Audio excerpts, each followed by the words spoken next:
ಹಿಡಿದು ಕ್ಲಚ್ ಹಿಡಿದು ಬಿಟ್ಟು ಶಿಷ್ಯ ಕೈಯೆಲ್ಲ ನೋಯ್ತಾ ಇದೆ ಅವರು.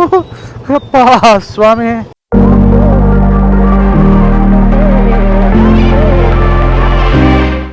ಈಗ ನೋಡಿ ಪೀಕ್ ಅವರ್ಸ್, ಈಗ ಟೈಮಿಂಗ್ಸ್ ಬಂದ್ಬಿಟ್ಟು ಅಲ್ಲೇ 5 ಗಂಟೆ ಹತ್ತತ್ರ ಆಯ್ತಾ ಬಂತು. ಸ್ಯಾಟರ್ಡೆ ಬೇರೆ, ಹೆಂಗಿರುತ್ತೋ ಏನೋ. ಅಸಲಿ ಆಟ ಈಗ ಶುರು, ಅಸಲಿ ಟೆಸ್ಟು ನಮ್ಮ ಬುಲೆಟ್ಗೆ. ಅಪ್ಪ ತಂದೆ, ಬೆಂಗಳೂರು ಟ್ರಾಫಿಕ್ ಕಣೋ, ಯಾವ ರೀತಿ ಪರ್ಫಾರ್ಮೆನ್ಸ್ ಕೊಡ್ತೀಯ ನೋಡೋಣ. ದೇವ್ರದಿಂದ ಏನು ಪ್ರಾಬ್ಲಮ್ ಬರದೇ ಇದ್ರೆ ಸಾಕೋಣಪ್ಪ. ಬೆಂಗಳೂರು ಟ್ರಾಫಿಕಲ್ಲಿ ಹೇಗೆ ನಮ್ಮ ಬುಲೆಟ್ಟು ಸಹಿಸ್ಕೊಳ್ಳುತ್ತೆ, ಯಾವ ರೀತಿ ಪರ್ಫಾರ್ಮೆನ್ಸ್ ಕೊಡುತ್ತೆ ಇಂಜಿನ್ನು, ಏನಾದ್ರು ಪ್ರಾಬ್ಲಮ್ ಆಗುತ್ತಾ ಇಲ್ಲವಾ ಕಾದು ನೋಡೋಣ ಬನ್ನಿ. ಈಗ ನೆಲಮಂಗಲ, ಇಲ್ಲಿಂದ ರೈಟ್ ತೊಗೊಂಡು ಗೋರ್ಗುಂಟೆ ಪಾಳ್ಯ ಒಂದೇ ರೋಡು. ಟ್ರಾಫಿಕ್ ಸಿಗಲಿಲ್ಲ ಅಂದರೆ ಸಾಕೋಣಪ್ಪ.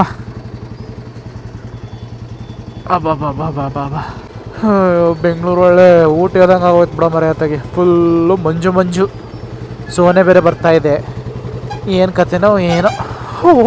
ಸಖತ್ತು ಕೋಸಿ ವೆದರ್ ಮಾತ್ರ ಅಲ್ಟಿಮೇಟ್ ಆಗಿದೆ. ನೈಟ್ ಹೊತ್ತು ಮಾತ್ರ ನಡುಗದೆ ಹಿಂಗೆ ಘಟ ಅಂತ. ಹೌಪ್ಪ ಅಯ್ಯೋ ಸಾಯ್ತವನಪ್ಪ. ಹಾರು ನೋಡ್ಕೊಂಡು ಏನಾಗೈತೆ ಅಂತ ನೋಡೋಂದ್ರೂ ಬಿಡ್ತಾವಲ್ಲಪ್ಪ ಜನ. ತೆಗಿ ಒಳ್ಳೆ ಆಕ್ಸಿಡೆಂಟ್ ಆಗ್ಬಿಟ್ಟಿದೆ ಗುರು ಇಲ್ಲಿ. ಓಹೋ ಅಣ್ಣ ಡಿವೈಡರ್ ಮೇಲೆ ಹತ್ತಿಸ್ಬಿಟ್ಟು ಅನ್ಕೊಂಡು. ಅಣ್ಣ ಸೂಪರ್ ಕಾಣ ನೀನು, ಅದ್ಭುತ ನೀನು. ಡಿವೈಡರ್ ಮೇಲೆ ಹತ್ತಿಸ್ಬಿಟ್ಟಾನ ಶಿಷ್ಯ, ಕಲೆಗಾರ, ಸೂಪರ್ ಡ್ರೈವರ್, ಹೆವಿ ಡ್ರೈವರು. ಅದೆಲ್ಲಿ ನೋಡ್ತಿದ್ದಾವೆ ಏನಪ್ಪಪ್ಪ. ಡಿವೈಡರ್ ಮೇಲೆ ಹೋಗಿ ಹತ್ಬಿಟ್ಟಿದೆ ಗುರು. ಈಗ ಏನಾದರೂ ಇಂಜಿನ್ ಕೇಸು ಅಥವಾ ಇಂಜಿನ್ಗೆ ಏನಾದ್ರು ತೊಂದರೆ ಆಗಿದ್ರೆ ಕೆಳಗೆ ಊಷ್ಟು ಅನ್ಕೊಬಿಡಿ, ಬ್ಯಾಂಕ್ ಅಕೌಂಟ್ ಎಲ್ಲ ಖಾಲಿ ಆಗಿಬಿಡುತ್ತೆ. ಇನ್ಶೂರೆನ್ಸ್ ಇಲ್ಲ ಅಂದರೆ ಸತ್ತ ಅಂತ ಅರ್ಥ.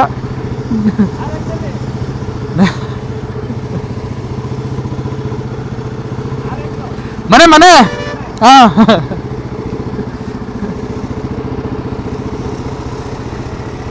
ಯಾರೋ ನಮ್ಮ K13 ಕ್ರಿಮಿನಲ್ ಮೀನ್ಸ್ ನಮ್ಮ ಹಾಸನದವರು ನಿಲ್ಲಿಸಿ ಮಾತಾಡಿಸಿದ್ರು. ತುಂಬ ಖುಷಿ ಆಯಿತು. ಧನ್ವಿತ್ ಗೌಡ ಮಗನ ಹೆಸರಿರ್ಬೋದು. ತುಂಬ ಧನ್ಯವಾದಗಳು ಮಾತಾಡ್ಸಿದ್ಕೆ brother. It means a lot. ಒಂಥರ ಇವತ್ತಿನ ದಿನ ನಂದು ಒಳ್ಳೆಯದಾದಂಗೆ ಆಯಿತು. ತುಂಬ ಥ್ಯಾಂಕ್ಸ್.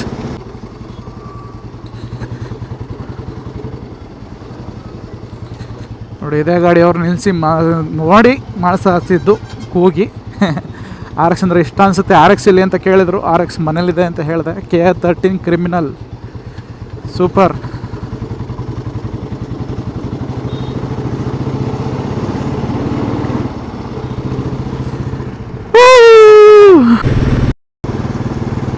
ನೆಲಮಂಗಲದ ಹತ್ರ ಈ ಸೈಡ್ ಅಲ್ಲ, ಆ ಸೈಡು ಫ್ಲೈಓವರ್ ಮೇಲೆ ಯಾರು ಅಬ್ಸರ್ವ್ ಮಾಡಿದಿರಲ್ಲ ಗೊತ್ತಿಲ್ಲ ಗುರು. ಈ ಕಡೆ ಸೈಡ್ ಏನೂ ಆಗಲ್ಲ. ಈ ಕಡೆ ಸೈಡಲ್ಲಾರ ಹೋಗು, ಆ ಕಡೆನಾರ ಹೋಗು, ಏನು ಪ್ರಾಬ್ಲಮ್ ಆಗಲ್ಲ. ಬಟ್ ಆ ಸೈಡ್ ಮಾತ್ರ, ಈ ಕಡೆ ಸೈಡಲ್ಲಿ ಏನಾದರೂ ಹೋಗ್ಬಿಟ್ರೆ ನಿಮ್ಮ ಗಾಡಿ ಪಂಚರ್ ಆಗೋದಂತೂ 100% ಅಲ್ಲ, 200% ಯಾರು ಬಂದರೂ ತಪ್ಸೋಕ್ಕಾಗಲ್ಲ ಗುರು. ನಾನು ತುಂಬ ಸಲ ಎಕ್ಸ್ಪೀರಿಯೆನ್ಸ್ ಮಾಡಿಬಿಡ್ತೀನಿ. ಹೋದ್ಸತಿ ಈ ಬೈಕ್ ತಂದಾಗ ಪಂಚರ್ ಆಗಿಬಿಟ್ಟು ಹೋಗ್ಬೇಕಾದ್ರೆ ಊರಿಗೆ ಬೇಡ ಕತೆ ಗುರು. ನಂದು ವನವಾಸ ಹತ್ಬಿಟ್ಟಿದ್ದೀನಿ, ವನವಾಸ. ಈ ಗಾಡಿ ಬೇರೆ, G2 ಬೇರೆ, ಸೈಕಲ್ ಹಬ್ಬು, ಬಿಚ್ಚಕ್ಕಾಗಲ್ಲ. ಗೊತ್ತಿಲ್ಲದೆ ಇರೋಕ್ಕಂತೂ ಬಿಚ್ಚಕ್ಕೆ ಆಗೋದೇ ಇಲ್ಲ ಬಿಡು. ಎಕ್ಸ್ಪೀರಿಯೆನ್ಸ್ ಇರೋರೆ ತಡ್ರಸ್ ಆಗ್ಬಿಡ್ತಾರೆ ವೀಲ್ ಬಿಚ್ಚಕ್ಕೆ, ಓಲ್ಡ್ ಬುಲೆಟ್ದು. ಅಬ್ಬಾ ಆಮೇಲೆ ಏನು ಮಾಡಿದ್ವಿ ಅಂದರೆ ಸೈಕಲ್ ಥರ ಬಿಚ್ಚಿ, ಸೈಡಲ್ಲಿ ಬಿಚ್ಚಿ, ಆಮೇಲೆ ಪಂಚರ್ ಹಾಕಿ ಆಮೇಲೆ ತೊಗೊಬಂದಿದ್ದಾಯ್ತು ಗುರು. ನೆಲಮಂಗಲದ ಹತ್ರ ದೊಡ್ಡ ಸ್ಕ್ಯಾಮ್ ಅಂದರೆ ಫ್ಲೈಓವರ್ ಮೇಲೆ ಈ ಕಡೆ ಸೈಡಲ್ಲ, ಆ ಕಡೆ ಸೈಡು. ಅಬ್ಬಾ ಪಂಚರ್ ಅಂಗಡಿಯವರು, ಯಪ್ಪ ಯಾರೋ ನೋಡ್ತಿದ್ರೆ ನಿಮ್ಮ ಮನೆ ಹಾಳಾಗ ನನ್ನ ಮಕ್ಕಳ, ನಿಮ್ಮ ಮನೆ ಉದ್ಧಾರ ಮಾಡೋಕೆ ನಮ್ಮ ಮನೆ ಹಾಕಲು ಹಾಳು ಮಾಡ್ತೀರಾ. ಕರ್ಮ ಅನ್ನೋದಿದೆ, ಅದನ್ನು ಮರಿಬೇಡಿ ಕಣ್ರಪ್ಪ ದೇವ್ಗಳ. ನಿಯತ್ತಿಂದ ಹೋಗಿ ನಿಯತ್ತಿಂದ ಬದುಕಿ. ನಮ್ಮ ಬೆಂಗಳೂರು ಊಟಿ ಆಗ್ಬಿಟ್ಟೈತೆ ಗುರು. ಊಟಿ ಎಂಥ ಚಳಿ ವೆದರ್ ಗೊತ್ತಾ. ಈ ಟೈಮಲ್ಲಿ ಬೆಂಗಳೂರಲ್ಲಿ ಮೋಟೋ ವ್ಲಾಗ್ ಅಥವಾ ಮೋಟರ್ ಬೈಕಲ್ಲಿ ರೌಂಡ್ಸ್ ಹಾಕಕ್ಕೆ ಮಾತ್ರ ಅಲ್ಟಿಮೇಟ್ ಆಗಿರುತ್ತೆ ಗುರು. ನೋಡಿ ಫುಲ್ಲು ಮಂಜು ವಾತಾವರಣ. ಲೈಟಾಗಿ ಬೆಲೆ ಡ್ರಿಸಲ್ ಅಂದರೆ ಸೋನೆ ಆಗ್ತಾ ಇದೆ. ಅಬ್ಬಬ್ಬಬ್ಬ ಏನು ಚಳಿ ಅಂತೀರ, ಮೈ ಕೊರೆಯುವ ಚಳಿ ಬೇರೆ. ಬೆಂಗಳೂರಿಯನ್ಸ್ ಯಾರಿಗೆಲ್ಲ ಈ ವಾತಾವರಣ ಎಕ್ಸ್ಪೆಷಲಿ ಇದು ಇಷ್ಟ ಆಗುತ್ತೆ ಅಂತ ಕಮೆಂಟ್ ಸೆಕ್ಷನ್ ತಿಳಿಸ್ರಪ್ಪ. ನನಗಂತೂ ಸಖತ್ ಫೀಲ್ ಕೊಡ್ತಾಯಿತ್ತು ಮಾತ್ರ. ಏನು ಊಟಿಗಿಂತ ಎಕ್ಸ್ಟ್ರಾ ವೆದರ್ ಇಲ್ಲಿ ಸಕ್ಕದಾಗೈತೆ. ಈ ಟೈಮಲ್ಲಿ ಬಿಸಿ ಬೋಂಡ, ಬಜ್ಜಿ, ಕಾಫಿ ಇದ್ಬಿಟ್ರು ಅಂತರೂ ಸ್ವರ್ಗಕ್ಕೆ ಎರಡೇ ಗೇಡು. ಗೋರ್ಗುಂಟೆ ಪಾಳ್ಯದಿಂದ ಹಿಂದೆ ಬರೋವಂಥ ಒಂದು ಫ್ಲೈಓವರ್ ಮೇಲಿದ್ದೀನಿ. ಸ್ವಲ್ಪ ಜರ್ಕ್ ಹೊಡಿತ ಅನ್ಸಿಸ್ತೆ, ಏನು ಅಂತ ಗೊತ್ತಿಲ್ಲ. ಏನು ಪ್ರಾಬ್ಲಮ್ ಇಲ್ಲ ಅಂತ ಅನ್ಕೊಂಡ್ರೆ ನೋಡಿ ಇಲ್ಲಿ ಹಿಡಿದು ಬಿಟ್ಟು ಆದಂಗೆ ಆಯ್ತೈತೆ. ಯಾಕಂದರೆ ಸ್ವಲ್ಪ ಗ್ಯಾಪ್ ಕೊಡ್ದಂಗೆ ಹೊಡಿತಾ ಇದ್ದೀನಿ ಕುಣಿಗಲಿಂದ. ಈಗ ಸ್ವಲ್ಪ ಗ್ಯಾಪ್ ಕೊಡಬೇಕು. ಪಾಯಿಂಟ್ ಸೆಟ್ ಏನಾರು ಮಿಸ್ ಆಗಿಬಿಟ್ರೆ ಬಹಳ ಕಷ್ಟ, ಸ್ಟಾರ್ಟ್ ಆಗಿಬಿಡಲ್ಲ. ಸೊ ಅದಕ್ಕೆ ನಿಧಾನಕ್ಕೆ ಹೊಡಿತೀನಿ ಗುರು. ಯಾಕೋ ಪುಕ ಅಂತ ಐತೆ ಒಳಗಡೆನೆ. ಇಲ್ಲರ ಅಪ್ಪ ಆಗ್ಬಿಟ್ರೆ ಏನಪ್ಪ ಮಾಡಲಿ, ಅಪ್ಪ ತಂದೆ ನಿನ್ನ ಅಮ್ಮ ಯಾಕೋಣೋ ನಡಿಯೋ, ಇನ್ನು ಸ್ವಲ್ಪ ದೂರ ಐತೆ, ಆಮೇಲೆ ಏನಾದರೂ ಆಗು ರೆಡಿ ಮಾಡಿಸ್ತೀನಿ. ಇಲ್ಲಿ ಮಾತ್ರ ನಿಂತ್ಕೋಬೇಡ ಹಾಕೋಣೋ, ಬುಲೆಟು ಪುಕ ಅಂತ ಐತೆ. ಹಿಡ್ದು ಬಿಡ್ತಾವನೆ. ಪೆಟ್ರೋಲ್ ಖಾಲಿ ಆಯ್ತಾ? ಇಲ್ಲ, ಪೆಟ್ರೋಲ್ ಉಂಟು ಮಾರಾಯ. ಏನಾಯಿತು? ಪಾಯಿಂಟ್ ಸೆಟ್ ತಿರ್ಕೊಂಬಿಟ್ರೆ ಕಷ್ಟ. ಅಪ್ಪ ಸ್ವಾಮಿ, ನಿನ್ನ ಸವಾಸ ಎಲ್ಲ ಹಾಕೋಣೋ. ಏನೂ ಆಗದೆ ಇದ್ರೆ ಸಾಕೋಣಪ್ಪ. ಹಿಡ್ದು ಬಿಡ್ತಾವನೆ. ಸ್ವಲ್ಪ ನಿಧಾನಕ್ಕೆ ಹೊಡಿತೀನಪ್ಪ. ಸವಾಸಲ್ಲ ಒಂದು.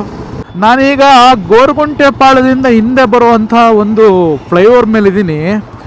ನಮ್ಮ ಜನ ಎಷ್ಟು ಕಚಡಗಳು ಅಂದರೆ, ಅಲ್ಲ ಎಷ್ಟು ಪುಲ್ಗೆಟ್ಟೋಗಿರೋರು ಅಂದರೆ, ಎಕ್ಸಾಂಪಲ್ ಇಲ್ಲೇ ತೋರಿಸ್ತೀನಿ, ಎಲ್ಲೂ ಬೇಡ.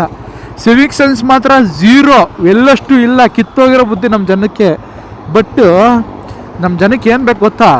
ದೊಡ್ಡ ಬಂಗ್ಲೆ ಬೇಕು, ಇಂಪ್ರೂವ್ಮೆಂಟ್ ಬೇಕು, ರೋಡ್ ಚೆನ್ನಾಗಿರ್ಬೇಕು, ಅದಿರಬೇಕು ಇದಿರಬೇಕು. ಬಟ್ ಸಿವಿಕ್ ಸೆನ್ಸು ಮತ್ತು ನಮ್ಮ ದೇಶ ನಮ್ಮದು ನಾವು ಕಾಪಾಡ್ಕೋಬೇಕು ಅನ್ನೋದು ತುಂಬ ಝೀರೋ.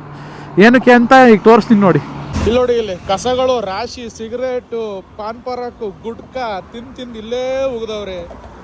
ಅಲ್ಲಿಂದ ಅಲ್ಲಿವರೆಗೂ ನೋಡಿ, ಇಲ್ಲಿ ಇಲ್ಲಿಂದ ಇಲ್ಲಿವರೆಗೂ ಅದೇ ಇದು ಪಾನ್ ಪರಾಕು, ಸಿಗರೇಟ್ ಕವರ್ಗಳು, ಪಾನ್ ಪಾರ್ಕ್ ಕವರ್ಗಳು. ಬಟ್ ಸರ್ಕಾರ ಕೇಳೋದು ಮಾತ್ರ ಅದು ಮಾಡಿಲ್ಲ ಇದು ಮಾಡಿಲ್ಲ ಅಂತಾರೆ. ಇಂಥ ಜನಕ್ಕೆ ಏನು ಹೇಳ್ತೀರಪ್ಪ? ನೋಡಿ, ಅದೇ ಪಾನ್ ಪರಾಕು, beedi, cigarette, gutka, ice cream cover, chocolate cover, ಅದೇ ತಿಂದ್ಬಿಟ್ಟು ಇಲ್ಲಿ ಹಾಕೋಗೋದು. ಅದೇ ಐತೆ ಅದೇ. ಇಲ್ಲಿ ಗೌರ್ಮೆಂಟ್ ಅವರು ಯಾರನ್ನಾರು ನೇಮಕ ಮಾಡಲಿಲ್ಲ ಅಂದರೆ ಒಂದಲ್ಲ ಒಂದು ಕಾಲಕ್ಕೆ ಈ ಬ್ರಿಡ್ಜ್ನ ಹಾಳು ಮಾಡೋದ್ರಲ್ಲಿ ಸಂಶಯನೇ ಇಲ್ಲ. ವೆದರ್ ಮಾತ್ರ ಸಕ್ಕತ್ತಾಗಿದೆ. ಸ್ವಲ್ಪ ರೆಸ್ಟ್ ಕೊಡ್ತಾ ಇದ್ದೀನಿ. ಯಾಕೋ ಸ್ವಲ್ಪ ಜರ್ಕ್ ಕೊಡ್ತಾ ಇದೆ ಸ್ವಾಮಿ, ಅದಕ್ಕೋಸ್ಕರ ಸ್ವಲ್ಪ ರೆಸ್ಟ್ ಕೊಟ್ಟಿದ್ದೀನಿ ಸಿಸ್ಸಿಂಗೆ. ಒಂದು 10 ನಿಮಿಷ ಆದಮೇಲೆ ಇಲ್ಲಿಂದ ಮತ್ತೆ ಹೊರಡ್ತೀನಿ ಗುರು. ಯಾಕೋ ಫುಲ್ಲು ಬಹಳ ಡೇಂಜರ್. ಯಾಕೆ ರೆಸ್ಟ್ ಕೊಡ್ದಂಗೆ ಹೊಡೆದಿದ್ದೆ ಸ್ವಲ್ಪ ದೂರ. ಅಂದ ಹಾಗೆ ಎಲ್ಲೂ ಆಯಿಲ್ ಲೀಕೇಜ್ ಇಲ್ಲ. ಇದು ಮುಂಚೆ ಆಗಿದ್ದಿದ್ದೆ, ಎಲ್ಲೂ ಆಯಿಲ್ ಲೀಕೇಜ್ ಇಲ್ಲ, ಏನಿಲ್ಲ, ಏನು ಸಮಸ್ಯೆ ಇಲ್ಲ. ಈಗ ಸ್ಟಾರ್ಟ್ ಮಾಡಿದಾಗ ಗೊತ್ತಾಗುತ್ತೆ ಏನಾಗಿದೆ ಏನು ಅಂತ.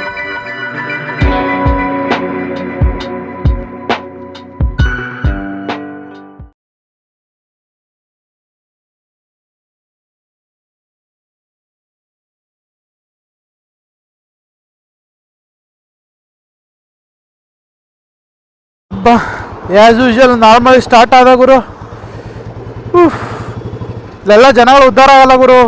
ಬಹಳ ನಮ್ಮ ಬೆಂಗಳೂರನ್ನು ಎಷ್ಟು ಕೆಟ್ಟದಾಗಿ ಹಾಳು ಮಾಡಬೇಕು ಅಷ್ಟು ಕೆಟ್ಟದಾಗಿ ನಮ್ಮ ಜನ ಹಾಳು ಮಾಡ್ತಾ ಇದ್ದಾರೆ. Very dangerous. ಆ ಬಿಡಿಸಂತೂ ಹಂಗೆ ಇದು ಇಲ್ಲದಂಗೆ ಹಾಳಾಗೋಯ್ತು ಗುರು. ಎಲ್ಲಿ ನೋಡಿದ್ರು ಅದು ಇದು ಗುಡ್ಕ ಎಲ್ಲ ಕಲೆಗಳು ಅಲ್ಲಲ್ಲೇ ಐತೆ. ಇದಕ್ಕೆ ಸಂಬಂಧಪಟ್ಟ ಅಧಿಕಾರಿಗಳು ಯಾರಿದ್ದೀರಾ, ಬೆಂಗಳೂರು ಮಹಾನಗರ ಪಾಲಿಕೆ ಗೋರ್ಗುಂಟೆ ಪಾಳ್ಯದಿಂದ ಹಿಂದೆ ಬರುವಂಥ ಒಂದು ಬ್ರಿಡ್ಜ್ ಮೇಲೆ ಬಿಲ್ದೇರೋದೆಲ್ಲ ಮಾಡ್ತಾವ್ರೆ. ಸಿಗರೇಟ್ ಸೇದೋದು, ಗುಡ್ಕ ಹಾಕೋದು, ಅಲ್ಲೇ ಹೋಗಿಯೋದು. ಕೆಲವರು ಹುಚ್ಚೇನೋ ಹೋಯ್ತವ್ರು ಗುರು. ನನ್ನ ಕಣ್ಣಾರ ನಾನು ನೋಡಿದ್ದೀನಿ. ಅದನ್ನು ವೀಡಿಯೋ ಶೂಟ್ ಮಾಡೋಕ್ಕೆ ಹೋಗಿಲ್ಲ, ಬೈದಿದ್ದೀನಿ ಕೂಡ. ಈಗ ಹೇಳೋದು ಅರ್ಥ ಮಾಡ್ಕೊಳ್ಳಿ. ಇದ್ರ ಬಗ್ಗೆ ಬಂದು ಇಲ್ಲಿ ಗಮನ ಹರಿಸಲಿಲ್ಲ ಅಂದರೆ ನಮ್ಮ ಬೆಂಗಳೂರು ಇರೋವಂತಹ ಒಂದು ಸುಂದರವಾದ ಬೆಂಗಳೂರನ್ನ ಹಾಳು ಮಾಡಾಕೋದಂತೂ ಗ್ಯಾರಂಟಿ. ಮುಂದ್ಗಡೆ ಒಂದು ಡ್ಯೂಕ್ ಹೋಯ್ತು ಗುರು. ಆ ಡ್ಯೂಕ್ದು ಪಾಪ ಇದು ಕಿತ್ಕೊಂಡು ನದಾಡ್ದೈತೆ. ಹುಡುಗಂಗೆ ಹೇಳ್ಬೇಕು ನಾನು, ಇಲ್ಲ ಅಂದರೆ ಪಾಪ ತಪ್ಪಾಗುತ್ತೆ. ನಾನಂತೂ ಸ್ಪೀಡಾಗಿ ಹೋಗಂಗಿಲ್ಲ. ಇಲ್ಲೇ ಸಿಗ್ತಾ ಹುಡುಗ, ಇಲ್ಲೇ ಸಿಗ್ತಾ. ಇವ್ರು ಬೇರೆ ಸ್ಪ್ಲೆಂಡರ್ ಬೇರೆ ಅಡ್ಡವ್ರೆ. ಅಯ್ಯೋ ಸ್ವಾಮಿ, ಇವನು ಬೇರೆ ಹಂಗೆ ಹೋಯ್ತಾವನೆ. ಶಿಷ್ಯ ನಿಂತ್ಕೊಳ್ಳೋ ಗುರು. ಓಯ್ ಹಲೋ ಲೈಟ್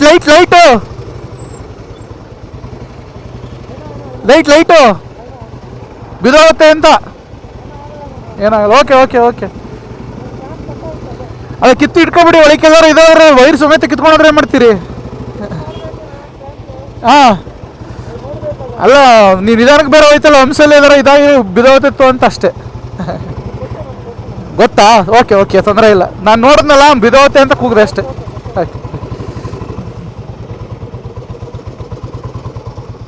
ಗೊತ್ತಂತೆ, ಏನು ಮಾಡೋಂಗಿಲ್ಲ. ದುಡ್ಡು ಜಾಸ್ತಿ ಆಗಿರಬೇಕು ಪಾಪ. ಇಲ್ಲಾಂದರೆ ವೈರ್ ಮೇಲೆ, ಕಂಪ್ನಿ ಮೇಲೆ, ಅಥವಾ ಫಾಗ್ ಲ್ಯಾಂಪ್ ಯಾವುದ್ರದ್ದು ಲೈಟ್ ಹಾಕ್ಸಿದ್ರೆ ಲೈಟ್ ಕಂಪ್ನಿ ಮೇಲೆ ಅಷ್ಟೊಂದು ಭರವಸೆ ಇರ್ಬೋದು. ಬಿದೋಗಲ್ಲ ಅಂತ ಹೇಳ್ತಾ ಇದ್ದಾರೆ. ಅವ್ರವ್ರ ನಂಬಿಕೆ, ಏನು ಮಾಡೋಂಗಿಲ್ಲ. ಬಿದೋದ್ರೆ ಅವ್ರಿಗೆ ಲಾಸು. ನನಗ ಹೇಳ್ಬೇಕಿತ್ತು, ಹೇಳಿದ್ದೀನಿ. ನನ್ನ ಕರ್ತವ್ಯ ನಾನು ನಿಭಾಯಿಸಿದ್ದೇನೆ ಮಾರಾಯ. ಇಲ್ಲಿಂದನೇ ಟ್ರಾಫಿಕ್ಕಾ? ಅಯ್ಯೋ, ಇವತ್ತು ನನಗೆ ಬೆಂಡೆತ್ತಿ ಬ್ರೇಕ್ ಹಾಕೋದಂತೂ ಗ್ಯಾರಂಟಿ. ಅಲ್ಲಿ ನೋಡು, ಅಲ್ಲಿ ಟ್ರಾಫಿಕ್ಕು. ಓಹೋ, ಏನು ಮೋಸ ಅಂತೀರಾ. ಒಳ್ಳೆ ವ್ಯೂ ತೋರಿಸ್ತೀನಿ ನೋಡಿ. ಈಗ ಮೆಟ್ರೋ ಬರ್ತಾ ಇದೆ, ಬ್ರಿಡ್ಜ್ ಬೇರೆ, ನನ್ನ ಬೈಕ್ ಬೇರೆ, ಮೆಟ್ರೋ ಬೇರೆ ಬಂತು ಮೆಟ್ರೋ. ಅದ್ಭುತ ಕ್ಷಣಗಳು ಗುರು. ಊಟಿಗಿಂತ ಎಕ್ಸ್ಟ್ರಾ ಫೀಲ್ ಕೊಡ್ತಾ ಇದೆ ನಮ್ಮ ಬೆಂಗಳೂರು. ವಾವ್ ವಾವ್ ವಾವ್, ಅದ್ಭುತ. ಮೈಯೆಲ್ಲ ಜುಮ್ ಜುಮ್ ಜುಮ್ ಜುಮ್ ಜುಮ್ ಜುಮ್ ಜುಮ್ ಜುಮ್ಮು ಜುಮ್ಮು ಜುಮ್ಮು ಅಂತೈತೆ. ಓ ಟ್ರಾಫಿಕ್ಕು. ಬುಲೆಟು, ನಿನಗಿವತ್ತು ಬೆಂಡೆತ್ತು ಬೇಕಾಗೋದು ಅಂತ ಗ್ಯಾರಂಟಿ. ರೆಡಿ ಆಗೋ ಮಗನೇ, ಕೈ ಕೊಡಬೇಡ ಅಷ್ಟೇ. ಬೈಕ್ ಅದಾವನೆ ಮನೆಯಲ್ಲಿ ಎಷ್ಟು ತಗೊಳ್ಳೋ ಅಂತಹ ಟೈಮಲ್ಲಿ ನನ್ನ ಕರ್ಕೊಂಬಂದು ಹಿಂಗೆ ಬೆಂಡೆತ್ತಾ ಇದೆಯಲ್ಲ, ಇದು ನಿನ್ನ ನ್ಯಾಯನ ಅಂತ ಕೇಳ್ತಾ ಇದ್ದಾನೆ ಶಿಷ್ಯ. ಏನು ಮಾಡೋಂಗಿಲ್ಲ ಗುರು, ನಾನು ಹಂಗೆ. ಅಬ್ಬಾ, ಗಾಡಿ ಹೀಟ್ ಆಯ್ತೈತೆ. ನನಗೆ ಅಲ್ಲೇ ಸ್ಮೆಲ್ ಬರ್ತಾ ಇದೆ ಗಾಡಿ ಹೀಟಾಗಿದೆ ಅಂತ. ಎಲ್ಲರೂ ನಿಲ್ಲಿಸ್ಬಿಡ್ಬೇಕು. ಗೋರ್ಗುಂಟೆ ಪಾಳ್ಯಕ್ಕೆ ಒಂದು ರೀಚ್ ಆಗೋಕ್ಕಾಗಿಲ್ಲ, ಇಲ್ಲೇ ಟರ್ನ್ ಆಗಬೇಕು. ಆಗಲೇ ಇಷ್ಟೊಂದು ಅವ್ಯವಸ್ಥೆ ಸುವ್ಯವಸ್ಥೆ ಎಲ್ಲ ಆಗೋಗಿದೆ ಗುರು. ಅಣ್ಣ ಮತ್ತೆ ಎಲ್ಲ ಸಿಗ್ತಾ. ಅಬ್ಬಾ ಸ್ವಾಮಿ, ಸ್ವಲ್ಪ ರಿಲೀಫ್ ಆಯಿತು. ನಾನು ಈಗ ಎಸ್ಕೇಪ್ ಆಗ್ಬಿಡ್ತೀನಿ. ಈ ಎಸ್ಕೇಪ್.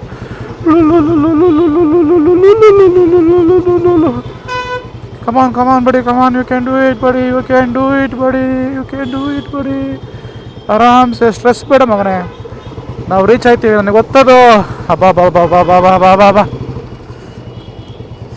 ಈಗ ಇಲ್ಲಿ ಟರ್ನ್ ಆದಮೇಲೆ ಸಣ್ಣ ರೋಡ್ ಮಾರಾಯ. ಎಂತ ಆಗುತ್ತೆ, ಏನು ಕತೆ, ಎಂಥ ಸುವ್ಯವಸ್ಥೆ ಇದಾವೋ ಅಥವಾ ಅವ್ಯವಸ್ಥೆನೋ ಕಾದು ನೋಡಬೇಕಾಗಿದೆ. ಅಯ್ಯೋ, ಸೂಪರ್. Keep moving. ಓ, ಸಡನ್ ಬ್ರೇಕ್ ಇಲ್ಲ ಮಾರೆ. ನೀನು ಹಂಗಿಟ್ರೆ ನಾನು ಎಲ್ಲಿ ನುಕ್ಕುವ. ಸದ್ಯ ಟ್ರಾಫಿಕ್ ಎಲ್ಲೂ ಸ್ಟಾಪ್ ಆಯ್ತಾ ಇಲ್ಲ, ಸಿಂಪಲಾಗಿ ಮೂವ್ ಆಗ್ತಾ ಇದೆ ಗುರು. ಆ ಕಡೆ ಸೈಡ್ ಅಂತೂ ಕಿತ್ತರ್ಕೊಂಡು ನುಗ್ತಾ ಇದೆ ಟ್ರಾಫಿಕ್ಕು. ನಾ ಈ ಕಡೆ ಹೋಗ್ತಾ ಇರೋದಲ್ವ, ಅಷ್ಟಾಗಿಲ್ಲ. ಒಟ್ಟಿನಲ್ಲಿ ಟ್ರಾಫಿಕ್ ಉಂಟು, ಎಲ್ಲೂ ಸ್ಟಾಪ್ ಆಗ್ತಾ ಇಲ್ಲ ಅಷ್ಟೇ. ಎಲ್ಲ ಸ್ಯಾಟರ್ಡೇ ಆಫೀಸ್ ಮುಗಿದ್ಬಿಟ್ಟೈತೆ. ಮಕ್ಕಳಿಗೆ ರಜೆ ಸಿಕ್ತಂಗೆ ಓಡ್ತಾ ಗೊತ್ತಾರೆ ಮನೆಗೆ.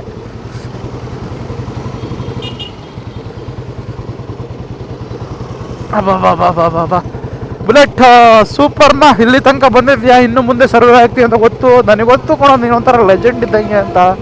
ಏನು ಪ್ರಾಬ್ಲಮ್ ಕೊಡೋಲ್ಲ ಅನ್ಲೆಸ್ ನಾವು ಪ್ರಾಬ್ಲಮ್ ಮಾಡ್ಕೊಳ್ಳೋವರೆಗೂ. Greatest machine of all time man. ಒಂಥರ ಗೋಟ್ ಅಂತಾರಲ್ಲ, ಸುಮ್ಮನೆ ಬರ್ಸಿದ್ದೀನ ಗೋಟ್ ಅಂತ. ಕಂಟಿನ್ಯೂಸ್ ಆಗಿ ಬರ್ತಾ ಇದ್ದೀನಿ. ಸ್ವಲ್ಪ ರೆಸ್ಟ್ ಕೊಟ್ಕೊಂಡು ಕಂಟಿನ್ಯೂಸ್ ಆಗಿ ಅಂದರೆ ಒಂದೇ ಸತಿ ಒಂದೇ ಸ್ಟ್ರೆಚ್ ಹೊಡೆದಿಲ್ಲ. ಸೂಪರ್, ಅದ್ಭುತ. ಹಾಂ ಬ್ರೋ, ಹಾಂ ಎಲ್ಲಿ ನೋಡಿದ್ರಿ? ಏನು ಮ್ಯಾಟ್ರಿ ಇಲ್ಲಿ? ಹಾಂ, ಹೌದು. ಹಾಸನ ಅಲ್ಲ, ಚನ್ನರಾಯಪಟ್ಟಣದಲ್ಲಿ. ಚನ್ನರಾಯಪಟ್ಟಣ. ಹೌದು. ಹಾಂ. Thank you bro, thank you. ಬರೋಣ ಅಂತ ನಮ್ಮ. Thank you bro, thank you. ಯಾವ ಮಾಡಲು ಗಾಡಿ? 16. ಚೆನ್ನಾಗಿ ಮೇಂಟೈನ್ ಮಾಡಿದ್ದೀರಿ. Thank you bro, thank you. ಏನು ಆಫೀಸ್ ಮುಗಿಸೋಣ ಮನೇನಾ? ಆಫೀಸ್ ಈಗ ನೈಟ್ ಡ್ಯೂಟಿನಾ? All the best. ಎಂಜಾಯ್ ಮಾಡಿ. ಪಾಪ ವಿಡಿಯೋ ನೋಡಿದ್ರಂತೆ, ನೋಡ್ಬಿಟ್ಟು ಮಾತಾಡ್ಸಿತ್ತು. ಈಗ ಡ್ಯೂಟಿ ಹೋಗ್ತಾ ಇದ್ದಾರೆ ಗುರು ವೀಕೆಂಡಲ್ಲಿ. ಅಪ್ಪ, ಜೀವನ ನಮಗಂತೂ ಬೇಡ ಗುರು. ಕಾರ್ಪೊರೇಟ್ ಲೈಫು ನೆನೆಸ್ಕೊಂಡ್ರೆ ಮೈಯೆಲ್ಲ ರೋಮೆಲ್ಲ ನಿಂತ್ಕೊಬಿಡುತ್ತೆ ಹಂಗೆ. Shiva bro, all the best bro. ನಿಮ್ಮ ಜೀವನಕ್ಕೆ ಒಳ್ಳೇದಾಗಲಿ. 2-3 ಕಿಲೋಮೀಟ್ರಿಂದ ಇದೇ ರೀತಿ ಟ್ರಾಫಿಕ್ ಐತೆ. ಕ್ಲಚ್ ಹಿಡಿದು ಕೈಯೆಲ್ಲ ನೋಯ್ತೈತೆ. ಕೈ ಅಂದರೆ ಬೆರಳುಗಳು ಫುಲ್ ವರ್ಕೌಟ್ ಆದಂಗೆ ಆಯಿತು. ಕ್ಲಚ್ಚು ಫುಲ್ ಸೂಪರ್ ಹಾರ್ಡ್ ಮಾತ್ರ. ಹಿಡಿದು ಕ್ಲಚ್ ಹಿಡಿದು ಶಿಷ್ಯ ಕೈಯೆಲ್ಲ ನೋಯ್ತಾ ಇದೆ ಅವರು. ಅಪ್ಪ ಸ್ವಾಮಿ, ಏನು ಈಸಿ ಅನ್ಕೊಬಿಟ್ಟಿದ್ದೀರಾ ಈ ಬೈಕ್ ಕುಡಿಯೋದು? ಅಂದರೆ ಏನು ತೀರಾ ರಾಕೆಟ್ ಸೈಜ್ ಅಂತ ಹೇಳ್ತಾ ಇಲ್ಲ, ಬಟ್ ಈಸಿ ಇಲ್ಲ ನೋಡಿ. ಕ್ಲಚ್ಚು ಆಗ್ಲಿಂದ ಅಪ್ಲೈ ಮಾಡಿ ಕೈಯೆಲ್ಲ ಸೋತೋಗ್ಬಿಟ್ಟೈತೆ. ಬೆರಳುಗಳು ಪದ ಹೇಳ್ತಾ ಇದ್ದಾವೆ. ಅಯ್ಯೋ, ಎಲ್ಲೆಲ್ಲಿ ಬೇಕು ಅಲ್ಲೆಲ್ಲ ಟ್ರಾಫಿಕ್ ಆಗುತ್ತಪ್ಪ. ಏನಕ್ಕೆ ಅಂತಲೂ ಗೊತ್ತಿಲ್ಲ. ಮೊನ್ನೆ ಏನಾದ್ರು ಆಕ್ಸಿಡೆಂಟ್ ಆಯ್ತಾ, ಏನು ಕತೆ ದೇವ್ರನೇ ಗೊತ್ತಿಲ್ಲ. ಯಪ್ಪ, ಇಲ್ಲೆಲ್ಲರ ಒಂಚೂರು ಗ್ಯಾಪ್ ಸಿಕ್ಬಿಟ್ರೆ ಸೈಡಲ್ಲಿ ನಿಲ್ಲಿಸ್ಬಿಡ್ತೀನಿ. ಬೆರಳು ಆಯ್ತಲ್ಲ, ಬೆರಳು ಸಿಕ್ಕಾಪಟ್ಟೆ ಹೋಯ್ತೈತೆ. ಇನ್ನೊಂದು ಸ್ವಲ್ಪ ದೂರ ಇದೆ ಗುರು. ಇನ್ನೊಂದು ಹಬ್ಬಬ್ಬ ಅಂದರೆ ಒಂದು 6 ಕಿಲೋಮೀಟ್ರ್ ಇರ್ಬೋದು, ಮ್ಯಾಕ್ಸಿಮಮ್ ಅಂದರೆ 7 ಕಿಲೋಮೀಟ್ರ್ ಇರ್ಬೋದು. ಇಲ್ಲಿ ತನಕ ಅಪ್ಪ ಯಾವ ಪ್ರಾಬ್ಲಮ್ ಇಲ್ಲ. ದಿಬ್ಬ ಬಂದಾಗ ಸ್ವಲ್ಪ ಅಡ್ಜಸ್ಟ್ಮೆಂಟು, ಕಾರ್ಬೋರೇಟ್ರಲ್ಲಿ ಅಡ್ಜಸ್ಟ್ಮೆಂಟ್ ಮಾಡ್ಕೊಂಡ್ರೆ ಸರಿ ಹೋಗುತ್ತೆ ಅನಿಸುತ್ತೆ. ಯಾಕೆ ಜರ್ಕೊಡ್ದಂಗೆ ಆಗುತ್ತೆ. ಹಿಂದಕ್ಕೆ ಬಿಟ್ಟು ಮುಂದಕ್ಕೆ ಹಿಡಿದು ಬಿಟ್ಟಂಗೆ ಆಗುತ್ತೆ ಗುರು. ಏನು ಅಂತ ಗೊತ್ತಿಲ್ಲ, but so for so good. ಅದ್ಭುತವಾಗಿ ಮುನ್ನುಗ್ತಾ ಇದ್ದಾನೆ. ಇಲ್ಲೊಬ್ಬ ಶಿಷ್ಯನ್ ನೋಡಿ ಯೂಟ್ಯೂಬ್ ಹಾಕೊಂಡವನೆ, ಮೊಬೈಲ್ ಹೋಲ್ಡ್ರಿಗೆ ನೋಡ್ಕೊಂಡೇ ಹೋಯ್ತವನೆ. ಮೊಬೈಲು ನೋಡ್ತಾವನೆ, ಗಾಡಿ ನೋಡಿತಾವ ನೋಡಿ ಇಲ್ಲಿ ಎದುರುಗಡೆ ಕಾಣ್ತಲ್ವಾ. ಏನು ಫಿಲಮ್ ನೋಡ್ತಾವನ ಶಿಷ್ಯ. ಹೋಯ್ತಾರ ಟ್ರಾಫಿಕ್ ಒಳಗೆ ಫಿಲಮು. ಬೆಂಗಳೂರು ಜೀವನ, ಬೆಂಗಳೂರು ಜನ ವಿಚಿತ್ರ ಜನ ಹುಡುಗರು. ಅದು ಹೆಂಗೆ ನೋಡ್ತಾನೋ, ಅದು ಹೆಂಗೆ ನೋಡೋಕ್ಕಾದ್ರೂ ಸಾಧ್ಯ ಅಂತ ನನಗಂತೂ ಗೊತ್ತಿಲ್ಲ. ಪ್ರಾಪರ್ ಮೂವಿ ಗುರು, ಪ್ರಾಪರ್ ಮೂವಿ. ಸಾಂಗು ಅಲ್ಲ. ಅಯ್ಯೋ ಅಯ್ಯೋ, ಫಾಸ್ಟಾಗಿ ಹೊಡಿತಾನೆ. ಮೂವಿ ನೋಡಿ ನೋಡಿ ನೋಡಿ ನೋಡಿ ನೋಡಿ ನೋಡಿ ನೋಡಿ ಮೂವಿ ನೋಡ್ತಾವನೆ, ಹೊಡಿತಾವನ್ ಗಾಡಿನ. ಯಪ್ಪ ಎಂಥ ಜನ ಅವ್ರ ಗುರು, ಬಹಳ ಡೇಂಜರು. ಫೈನಲಿ ನಮ್ಮ KR ಪುರಂ ಬ್ರಿಡ್ಜು ಇಲ್ಲಿವರೆಗೂ ಸರ್ವೈವ್ ಆಗಿ ಬಂದ್ಬಿಟ್ಟಿದ್ದೀವಿ. ಈಗ ಕಾನ್ಫಿಡೆನ್ಸ್ ಬಿತ್ತು ಗುರು, ಎಲ್ಲಿ ಬೇಕಾದ್ರೂ ಹೋಗ್ಬೋದು ಅಂತ. ಓಸತಿ ಅಂದರೆ ಸ್ವಲ್ಪ ಕ್ಲೀನಾಗಿ ಅಡ್ಜಸ್ಟ್ಮೆಂಟು ಅದು ಇದು ಆಗಿರಲಿಲ್ಲ. ಓಸತಿನ ಕ್ಲೀನಾಗಿ ಬಂದು ಇನ್ಸ್ಟಾಲ್ ಮೇಲೆ ಸಿಕ್ಕಾಪಟ್ಟೆ ಪ್ರಾಬ್ಲಮ್ ಕೊಡ್ತು. ಈಗ ಇನ್ನೂ ಇವನ ಬಗ್ಗೆ ಸ್ವಲ್ಪ ಬರಬೇಕು ನನಗೆ ಕಾನ್ಫಿಡೆನ್ಸ್. ಅಂದರೆ ಹೋಗಿ ನಿಲ್ಲಿಸಿ ಸ್ಟಾರ್ಟ್ ಮಾಡಿದ್ಮೇಲೆ ಗೊತ್ತಾಗುತ್ತೆ. ನಿಲ್ಲಿಸಿ ಅಂದರೆ ಒಂದು 2-3 ಅವರ್ಸ್ ಬಿಟ್ಟು ಸ್ಟಾರ್ಟ್ ಮಾಡಿದ್ಮೇಲೆ ಏನಾಗುತ್ತೆ ಏನು ಅಂತ ಗೊತ್ತಿಲ್ಲ. ಗಾಡಿ ತಂದು ನಮ್ಮ ತಮ್ಮನ ಅಂಗಡಿ ಮುಂದೆ ನಿಲ್ಲಿಸಿದ್ದೀನಿ. ಇದು ಬಂದ್ಬಿಟ್ಟು ಕಿತ್ತಗ್ನೂರು ಮೇನ್ ರೋಡು. ಇಲ್ಲಿವರೆಗೂ ಒಂದು 160 ಕಿಲೋಮೀಟ್ರ್ ಆಗುತ್ತಪ್ಪ. ಹೆಂಗಿತ್ತು ಏನಂತ ಕ್ಲೀನ್ ಎಕ್ಸ್ಪ್ಲೇನ್ ಮಾಡ್ತೀನಿ. ಏನೂ ತೊಂದರೆ ಕೊಟ್ಟಿಲ್ಲ, ಬಟ್ ಟ್ರಾಫಿಕ್ಗಳಲ್ಲಿ ಭಾಳ ಹಿಂಸೆ. ಇದು ಒಂದು 2-3 ಕಡೆ ಟ್ರಾಫಿಕ್ ಒಂದು 2-3 ಕಿಲೋಮೀಟ್ರ್ ಆಗ್ಬಿಡ್ತು. ಲಚ್ಚು ಭಾಳ ಹಾರ್ಡಿದೆ ಗುರು. ಅದೊಂಚೂರು ಕೈ ನೋವು ಬಂತು ಬಿಟ್ಟರೆ, ಅಪ್ಪಲ್ಲಿದ್ದಾಗ ಗಾಡಿ ಸ್ವಲ್ಪ ಜರ್ಕೊಡಿಯುತ್ತೆ. ಅದೊಂಚೂರು ಪ್ರಾಬ್ಲಮ್ ಉಂಟು. ಅದೇನು ಅಂತ ಗೊತ್ತಿಲ್ಲ, ಕುಮಾರಣ್ಣಂಗೆ ಕೇಳಬೇಕು. ಸದ್ಯಕ್ಕೆ ಏನು ಪ್ರಾಬ್ಲಮ್ ಇಲ್ದಲೇ ಬಂದು ಗಾಡಿ ನಿಂತಿದೆ.